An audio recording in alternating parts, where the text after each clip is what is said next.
প্রথমে আজকে যেহেতু কালী পুজো উপলক্ষে এই ব্লগটা করছি, তো কালী পুজোর কিছু কাজ দিয়ে শুরু করলাম। আর এখানে আমি বসেছিলাম। তারপরে এখানে পুজো হচ্ছিল, পুজো অনেক এবারে তাড়াতাড়ি শুরু হয়ে গেছে। তারপরে কিছুক্ষণ পরে আমি ঘরে চলে এসেছিলাম। আমার খুব খিদে পেয়েছিলো তাই জন্য, কিন্তু আমার মা উপোস করেছিল। এটা হলো ঠাকুরের চক্ষুদান হওয়ার পরের কিছু ক্লিপ, মাঝখানে কয়েকটা ক্লিপ নেওয়া হয়নি। তারপর এখানে মায়ের ভোগ প্রসাদ নিয়ে যাওয়া হচ্ছিলো মাথায় করে। আর এখানে পাড়ার সবাই চেয়ার নিয়ে বসছিল, তার মধ্যে আমিও বসছিলাম। সবাইকে একটা ক্যামেরার মধ্যে ক্যাপচার করা যায়নি, কিন্তু যেইটুখানি পেরেছি সেইটুখানেই তোমার সাথে শেয়ার করেছি। এখানে যজ্ঞ হচ্ছিল, আর যজ্ঞের আগুনটা এতটাই উঁচুতে উঠেছিল মানে কোনো বলার নয়। আর এখানে যেহেতু কালী পুজো তাই জন্য এখানে 108টা হ্যালো কি বলছো? হ্যাঁ পরে করবো। হ্যাঁ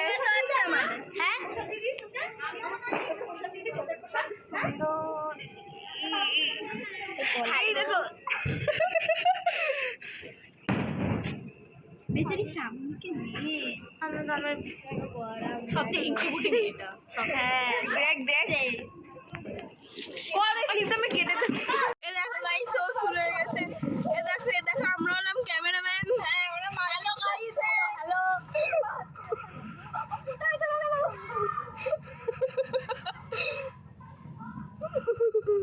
ওটাকে জুম করে তুলে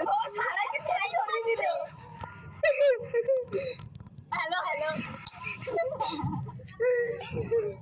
আমি এরকম করে করছি, বুঝতে পারছে না।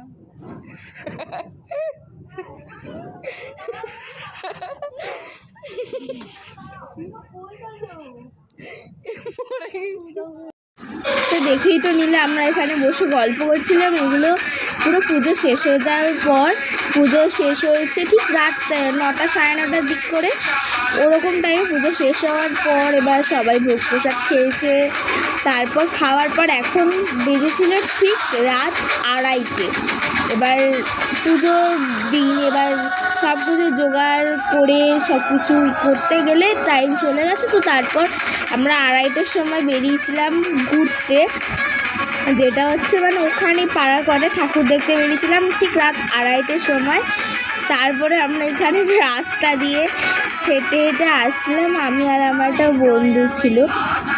রাত ঠিক 2:30টার সময় এমন আমাদের অবস্থা যে আমরা ঠাকুর দেখতে বেরিয়েছি। আর এইখানটার একটা প্যান্ডেল ছিল, লাইটিং এত দারুণ লাগছিল যে সব প্যান্ডেলের ক্যাপচার করতে পারিনি, তাই বড় ব্লগ হয়ে যাবে তাই জন্য।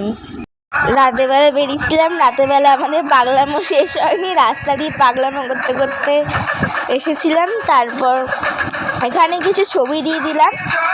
চলো আজকে ব্লগটা এখানেই শেষ করলাম।